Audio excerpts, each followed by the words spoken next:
At the Otto Ranch, everyone's trying to find their place. Maddie's keeping an eye on Troy while trying to figure out what happened to Travis.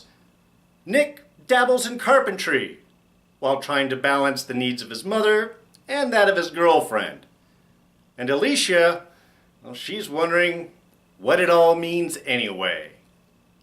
It's Fear the Walking Dead, Season 3, Episode 5. Burning in water, drowning in flame.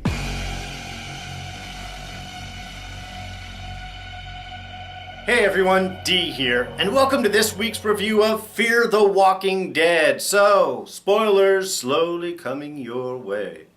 Alright, so this week we sort of kick things off a little differently with a look into the older couple that Nick was watching dance the other week. And it appears that poor Martha has died in her sleep. Why did you say that name? Easy, Bruce. Different Martha. It's not an uncommon name. But I think that's actually a good moment to bring up because remember, these are still the early weeks of the apocalypse. And of course, it's not unnatural for an older person to die in their sleep. But we're not really prepared for that at this stage. Things are still kind of new and fresh. So that reality I thought was kind of a good moment to sort of dwell on. Now, luckily, she happened to have taken her teeth out before she went to bed, which was good because Russell's lack of reaction when she clamped down on him, I thought, you know, being in love does not make you immune to pain. But since the likelihood of him being gummed to death is pretty low, why not have one last dance before going out? Because if your loved one for all these years has gone, really, what is the desire to go on by yourself? So, of course, this really perpetuates Nick's hefty reaction of running into the fray, and we sort of kick off his part of this story. And I'm going to sort of break things down, sort of the character pairings that we get throughout this episode. So let's start off with Nick. With the loss of the house, you know, Nick is he's been spending a lot of time lately really reflective on the past, on older people. He's got sort of a certain connection, even all the way back down to season 1. I remember his comments about Alicia about what's wrong with geriatric clothing. It's just sort of a natural state for Nick, and I think a natural connection for him. But this gives a chance to sort of have his reflection on the world. He gets a little connection up with Otto, and they get to share a little bit of tales of the cabin. And a lot of this, really, we're dealing with transitions. We're dealing with, from the cabin sense, we're talking about even back when it was with the native tribes, and then out in New Mexico, and then how I came over to America, and this cabin's been around for a while. We're sort of seeing that as that sort of transition point, which is, of course, exactly where Nick is in this episode, in that transition to, is he finding a home? Does he want to settle? He is torn between staying with his family. He still feels a lot of guilt over Travis's death and what everyone went through because he left the family. And also Luciana, who definitely does not want to stay. And so we get a lot of interesting little moments, I think, between Nick and Otto. I mean, there's the gun moment that sort of plays up in towards the end, where we have Jeremiah really speaking highly about the artistic nature of a gun. It is a well-crafted machine for a certain... And yeah, from a point of view, a gun is beautiful from a whole craftsmanship and its place in history, especially an old piece like that. Whereas, of course, with Nick, he's just seeing the negative effects of what has happened with violence and with guns. So we've got an interesting little point of comparison to here between the two of them there. But also we get to learn a little bit more about the family stuff. Now, there's kind of two big things I think that's sort of drawn out of Otto's interaction with Nick here. One is his statement with Luciana. When he's talking about, you know, if she can't put the past behind her and move on forward, maybe she shouldn't stay. And Nick quickly throws out that, is this a Brown thing? Is this a racism thing? And Otto's very quick to kind of, no, if she can't move on past what has happened, then maybe this isn't the place for her. But I think Nick hits a key there one with Luciana and one, of course, later on with Walker and that whole situation. But remember, Luciana has lost her entire town. They went with Nick to cross the border to try and get to the airfield. And as far as she knows, they were either run off or all killed. And then she was going to be submitted to become a walker for some crazy science experiment by Troy and the gang. So the fact that Luciana isn't really ready to sort of just let that go and move on, I think that's quite understandable. And I think it's a little shallow of Otto or of Jeremiah to just think that she can. The other thing that we get as a real interesting point is a little more insight into Troy's youthfulness. Yes, we know that Jeremiah had a drinking problem. We know that Troy had some issues even being born and growing up. He was definitely, with the luck of the draw or the unluck of the draw that Troy got, there were some difficulties already. But that story point where he says that Troy was put in the basement and just forgotten, and then the next day people were asking about him, that should have been a sign to stop drinking right there. I mean, first off. But second, this is really, I get a real sympathetic feeling towards Troy now. Because, well, yes, his current form, he's a little psycho, he's a little crazy. There are choices that he could make differently. But considering the upbringing in his environment, it is really just a sad example of what happens when you aren't ready to deal with the actual issues, but you just keep putting them aside. The Otto family definitely seems one that to put everything to the side and family problems when, whatever's more important, whether it be drinking or selling buckets or establishing the ranch or just keeping a good face to the community, it seemed that dealing with Troy's issues was always put on the back burner, and current Troy is what the result of that is. Now, in this episode, Troy is off with Maddie as they seek out after Alpha Team, who was investigating the chopper to try and figure out basically what happened, where did they go, and more importantly for Maddie, who is it that shot at the chopper, because those people killed Travis.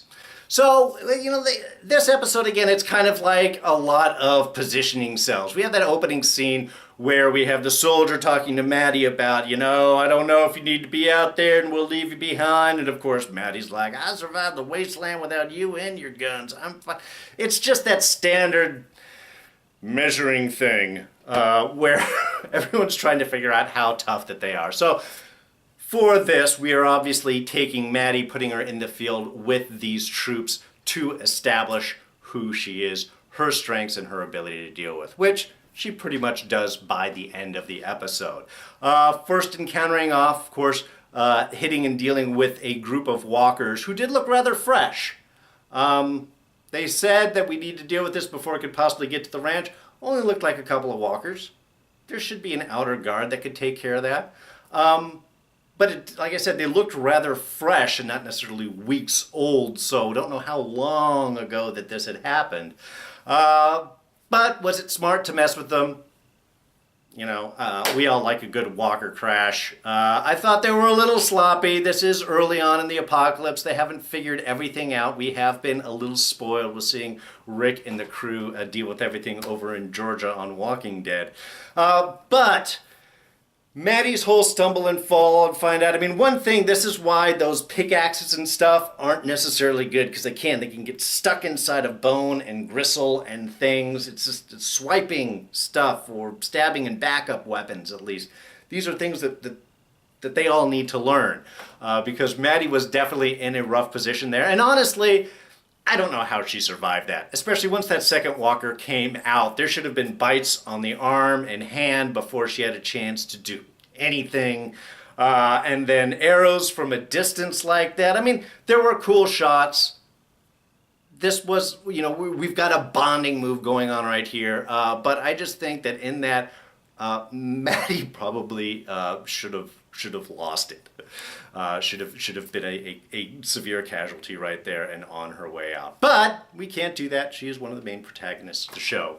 But that's really, again, what we're really establishing in with this scene is kind of her positioning. And even when we get to the chopper, how did they drag away a chopper like that? You could have a lot of equipment to do that, and there's no real easy access to roads. But we'll give that up. We'll say, okay, Chopper is gone. Apparently a local base where they could head to. And this is where I ran into a couple of the technical issues that I had. One, if you know that there has been a gunfight, and these people are retreating, and the helicopter's been taken away, there's a lot of bad stuff going around, and there's been no communications. I'm assuming that they don't talk about it, that the rolling hills blocks radio contact. That would make sense. Difficulty for radios to go very far. But there doesn't seem to be a whole lot of discussion of that. That would have been nice.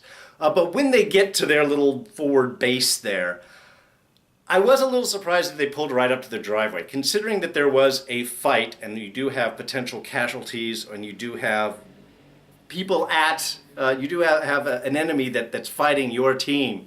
I would have thought that they would have stopped from a distance to kind of at least scope out and see if everything looked calm, because driving right up to the driveway, that was just opening everything up for an ambush.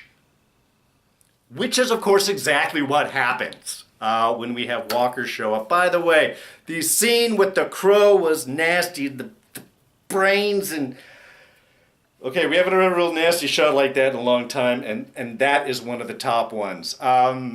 Yes, how could he still talk? Brain damage, obviously. Well, he kept repeating things, but there's no actual like sensory nerves inside your brain. They can actually talk to you while doing brain surgery because you can't feel anything that's going on in there. So it would make sense why McCarthy there wouldn't be reacting to the crow biting off, feeding on his brains. But still, really nasty shot. But it's from here that we get introduced to Walker, who is going to be one of our primary, well, we'll say antagonist at the moment, but there is a definite history here which might give us a different view of Walker's approach towards things. And then we have the moment between Walker and Maddie that's establishing Maddie as a strong character. And then the later on final little segments there as everyone is heading back is the final little fight between Troy and Maddie over leadership. This is where Maddie is now starting to... She has gotten some respect from the guys, and now she is stepping forward into that role. You should let them rest. We shouldn't. And again, Maddie is really relying a lot, I think, on her white, blonde femaleness. Because she pushes things really, really hard, and I can't totally blame... It wasn't surprising at all for Troy to come up to her in the middle of the night and to try and possibly cut her throat. Glad that he didn't make that choice. He doesn't dislike Maddie, he just dislikes the challenge to his leadership. But, like I said, I think Maddie is kind of asking for it. She pushes things really far. And then when we had that final scene of the two of them walking away, when Maddie steps up to Troy and in fact even steps a little ahead of him, that's that sort of leadership battle right there where Maddie is starting to say, well, maybe I should be the one to sort of take the lead off of this right now.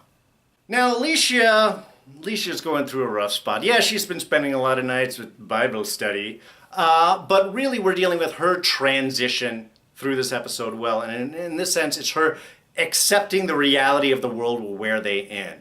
Her conversations with Jake there about what is the purpose of art and poetry. Yes, I used to love these things, but now in a post-apocalyptic, walker-infested world, what is the point of any of that? It's all about survival and guns. So she's kind of giving up. She's again, she has killed, she has battled, she has lost Travis, she has kind of done that full transition, and it's been a big kind of non-stop mode for her. So now where she gets a moment to kind of like reflect back in a normal land that has delicious breakfasts, eggs and bacon and toast and fresh butter and coffee.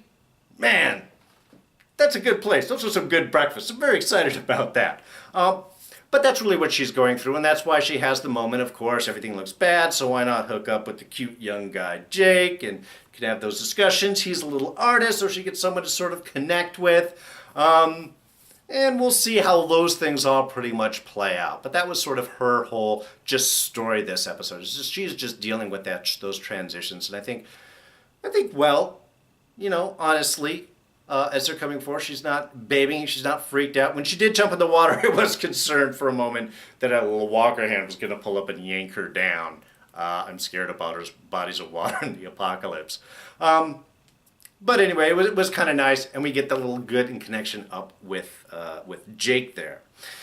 And through that, we get, again, a little bigger insight into what ends up being the main conflict here between Jeremiah and Walker. And it's the statement that Jake said about his father. When they're talking about that Troy wasn't raised in a vacuum, he learned a lot of this stuff from Jeremiah. And what he said about the land is that there's nothing, don't fool yourself, boy, don't listen to all the bleeding hearts. With Mexicans, the Indians, all of that. Again, sort of getting into some of Jeremiah's possible racial viewpoints here. There's not a spot of land that hasn't been stolen from someone. And right now we just want to be sure that we don't have ours stolen. It's our prerogative to hold on to it. Paraphrase basically what he said. But this sort of gives us that line in about what it is possible that Walker is all upset about. Because Walker seems to have implied that Jeremiah and him have been at a conflict for a while, and perhaps Jeremiah has been winning.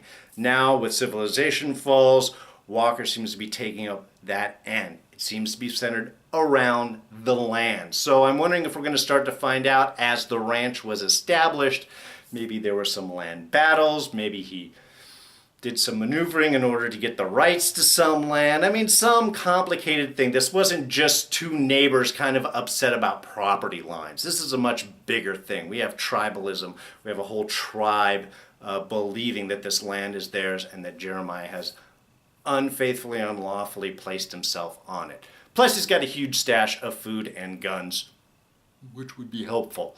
So really curious to see how that's going to develop, but I think this is what we're going to find out in the backstory, a really long kind of Hatfield and McCoy encounter conflict that had been going on for years between Jeremiah Otto and Walker. Oh, and last point with Luciana, because again, Luciana's role in this is kind of, in some ways, been secondary. Yes, he is secondary. She is one of the pulls for Nick. So an important point.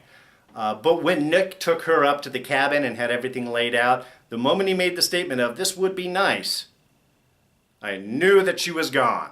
That little kiss, no, everything's fine. Yeah, no, everything wasn't fine. Knew it was going to be gone. And yes, as soon as he woke up and there was a note, yes, she's gone. So now she is wandering off, trying to get past the wall to get back down to Mexicali or somewhere. Is this the end of Luciana? I don't know. Nick didn't really seem too concerned about trying to chase her down.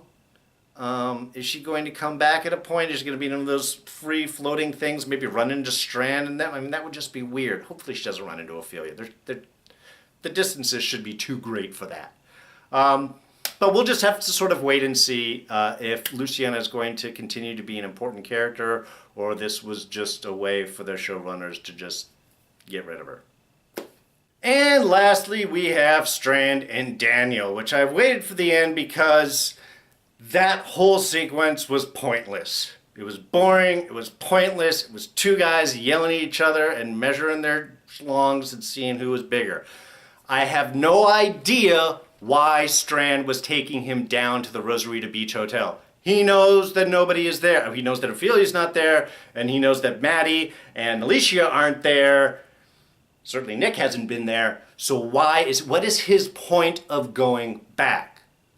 Yes, the idea that he's concerned about freaking Jaguar that he has, and he doesn't want to hit a walker. I mean, it's a sign into him. But I don't, that annoyed me. I had to say that. But I don't understand. Even in the best of circumstances, if he got down there safely, we just have the crew that kicked him out that are going to identify him as a liar. What are you doing back here? We told you you had to leave.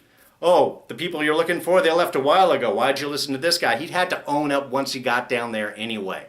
Or in this circumstance, goes down there, everybody looks like it's dead, and now you have Daniel worried that his daughter's dead, and he has to own up about the reality of the story anyway. So I don't get what that whole point of that journey was, except to just prove some conflict between Strand and Daniel. I thought it was a waste of time in this episode. They should have never gone down there, and I don't get what the point of it was. Oh, just a couple of small things here. One, the apocalypse is definitely having its effect on the youth. The little girl after the fire who just looked up at Mom and said, "I guess Russell and Martha are dead now, huh?"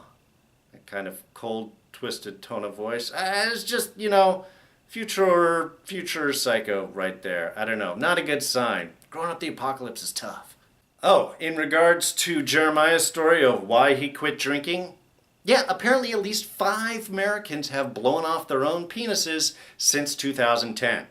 Now, this was from an article in 2015, so at this point, it could be a few more. So just not shooting your penis off is the basics of gun safety. If you can't do that, you shouldn't have a gun. Maddie bringing up Troy's mom and how much she hated him even when he was taking care of her as a way to sort of manipulate him and that whole takeover of control. Not cool, man. There are some lines you shouldn't cross. And that's why you woke up with a knife to your throat. All right, so I think that's going to wrap things up for this week. We have Maddie humping it back with Troy and the gang, maybe establishing her leadership there. Alicia, I don't know, accepting how the world has shifted, but maybe that you don't have to let all of your art and expression of joy and life fall to the wayside also. And Nick by himself now, but with a brand new gun. Every home needs a gun. So maybe the thing that Nick dislikes so much is going to be the new thing constantly strapped to his hip. In this world, it's important. So, what happens next? Well, Walker's upset, and he's going to become for the group. We will hopefully find out a little bit more behind that conflict next week. All right, so if you did enjoy this review, please go ahead and hit that like button. Thoughts, ideas, comments, always appreciated. Leave them down in the section below. Now, you can always catch me on Twitter and Instagram. I'm at Darren Jakes. If you are not a subscriber, don't miss anything. We still have another whole 3 episodes of this first half of Fear the Walking Dead, and then we have Game of Thrones starting up in July. So don't miss any of that. You won't if you're a subscriber, and you can do that by clicking that button right here. And then I will throw up a random review for you to check out right here. Go ahead and enjoy. All right, so I am D, and I'm out of here. I'll catch you guys next time. Bye-bye.